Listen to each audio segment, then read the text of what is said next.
aso sa bewang. Puti rin ang belo na may rosaryong hawak.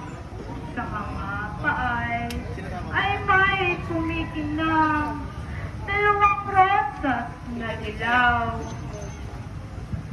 Sa takot ni Bernadette, nagdasal ng rosaryo. Yun ang unang aparasyon ng Maria na Lourdes.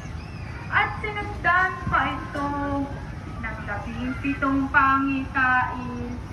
At doon nagtanong, Immaculada Concepcion, nga lang nasambit. O mahal na ina, ika'y nagpakita sa batang musmos upang ipabadya sa walang malay doon